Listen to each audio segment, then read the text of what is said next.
Hello friends, circle of education welcomes you. हम Victorian author Matthew Arnold कर रहे हैं, जिसके ऊपर 4 वीडियोस ऑलरेडी चैनल पे अपलोड हो चुकी हैं। अगर आपने अब तक वो वीडियोस नहीं देखी हैं तो चैनल की प्लेलिस्ट में जाकर के चेक कर लें। आपके एग्ज़ाम के पॉइंट ऑफ व्यू से बहुत ज़रूरी होने वाली वीडियोज़ हैं। तो मैथ्यू आर्नोल्ड की लास्ट वीडियो में हमने स्कॉलर जिप्सी, टू मार्गरेट, थाइसिस जैसे वर्क को बहुत ही अच्छे से डिटेल में डिस्कस किया था। आज की इस वीडियो में हमके जो अदर वर्क हैं उनको डिटेल में डिस्कस करेंगे। तो अगर आपको वीडियोस पसंद आ रही हैं तो वीडियोस को लाइक करें, अपने ओपिनियन कमेंट सेक्शन में रखें और अगर आप चैनल पे नए हैं तो चैनल को सब्सक्राइब करें। चलिए आज की इस वीडियो को हम शुरू करते हैं। 1867 में मैथ्यू आर्नोल्ड का फेमस वर्क आया था रग्बी चैपल। ये क्या है? ये भी एक एलिजी है। ये एलिजी लिखते हैं इनके फादर जो होते हैं डॉक्टर थॉमस आर्नोल्ड, उनकी डेथ हो जाती है 1842 में। 1842 में डेथ होती है और ये एलिजी लिखते हैं रग्बी चैपल, जो कि आती है 1867 में। तो it was written after 15 years of doctor Arnold's death.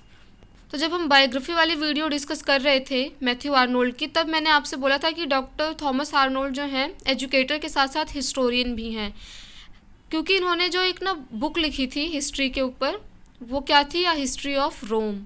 और इस एलिजी में क्या है कि ये एक्सप्रेस करती है लॉफ्टी मोरल आइडियाज़ को। इसकी कुछ फेमस लाइंस देख लेते हैं जिस पे अक्सर एग्जाम में क्वेश्चन बन जाता है। Coldly sadly descends the autumn evening. Next है O faithful shepherd to come bringing thy sheep in my hand. Shepherd से आपको कंफ्यूज नहीं होना है, ये रग्बी चैपल से ही लिया गया है। O faithful shepherd to come bringing thy sheep in my hand. ये fill up the gaps in our files, strengthen the wavering line, establish continue our march on the bound of the waste, on the city of God। चलिए move करते हैं next important work की तरफ, Dover बीच, जो कि आया था 1867 में। ये भी क्या है? एलिजी है। एलिजी किसके ऊपर है? On the loss of religious faith in Victorian age. कि जो विक्टोरियन एज में अब लोगों का क्या था, धीरे धीरे जो विश्वास था रिलीजन के ऊपर, धर्म के ऊपर, वो धीरे धीरे ख़त्म होने लगा था, खोने लगा था। तो उसके ऊपर जो है ये एलिजी लिखी है मैथ्यू आर्नोल्ड ने, डोवर बीच। तो इसमें क्या होता है कि दिखाया गया है कि पोएट बहुत ज़्यादा दुखी है, बहुत ज़्यादा सैड फील करता है, उसको बहुत बुरा फील होता है जब वो देखता है कि लोगों के अंदर जो है धर्म को लेकर के जो विश्वास था, जो आस्था थी, वो धीरे धीरे अब ख़त्म होती जा रही है। और इसकी वजह क्या बताई गई है? Due to science and growing materialism. कि जो साइंस में जो हमें बहुत ज़्यादा तरक्की देखने को मिल रही है, क्योंकि साइंस में होता है कि हम रिलीजन पे ही क्वेश्चन पुट करने लग जाते हैं, हर चीज़ के पीछे जो है हम लॉजिक ढूंढने लगते हैं। तो साइंस की वजह से और जो मटेरियलिस्टिक लाइफ लोग जीना चाहते हैं, भागम भाग मचा रखी है लाइफ में, उसकी वजह से क्या हो रहा है कि धर्म में जो लोगों का विश्वास है, आस्था है, वो ख़त्म होता जा रहा है। ये जो है एक ओवरऑल थीम रखी गई है इस एलिजी की। तो पोएट इसमें क्या करने की कोशिश करते हैं? Poet tries to find consolation in true love there is spiritual isolation. कि पोएट क्या करते हैं, अब सच्चे प्यार में जा कर के, मतलब एक सच्चे प्यार में वो कंसोलेशन ढूंढना चाह रहे हैं, स्पिरिचुअल आइसोलेशन में जो है चीज़ें ढूंढना चाह रहे हैं जो उनको अब नहीं मिल रहा है। Scepticism has taken place of religious faith. Scepticism क्या होता है? संदेहवाद। कि रिलीजियस में अब जो रिलीजन है, जो एक रिलीजियस फेथ होता है लोगों का, अब जो है उसकी जगह एक संदेहवाद ने ले ली है कि हम धर्म को भी, भगवान को भी जो है संदेह की नज़रों से, डाउट की नज़रों से देखने लगे हैं।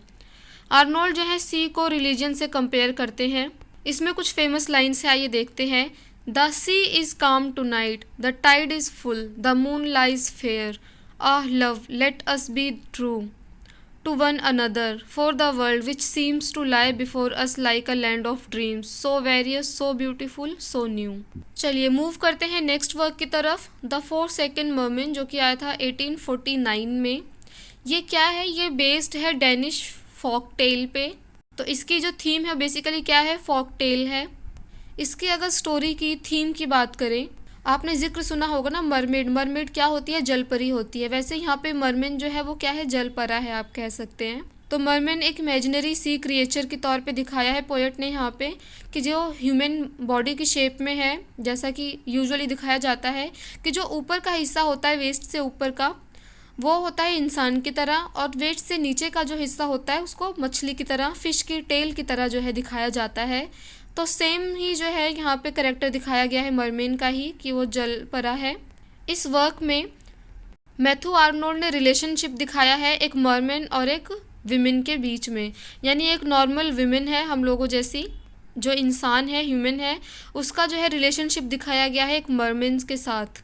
विमेन जो है उसका नाम क्या है, मार्गरेट है।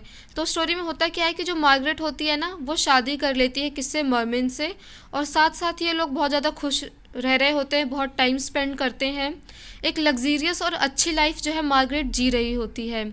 इनके बच्चे भी हो जाते हैं, ये एक साथ रह रहे होते हैं, खुश रह रहे होते हैं।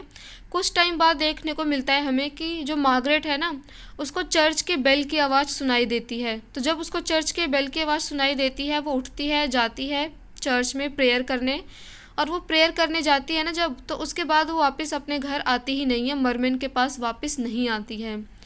तो जो मरमेन है और जो बच्चे हैं ना, वो इनकी याद में, यानी जो मार्गरेट है उसकी याद में तड़पते रहते हैं।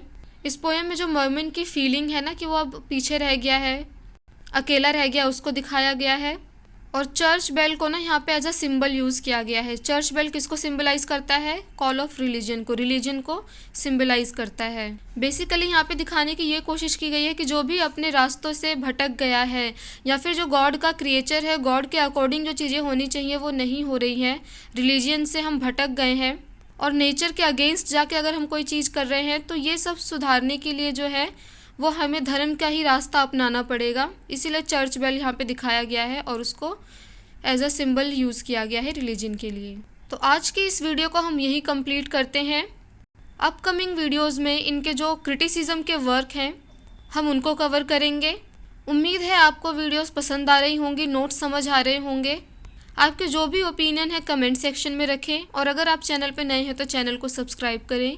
Thanks for watching this video.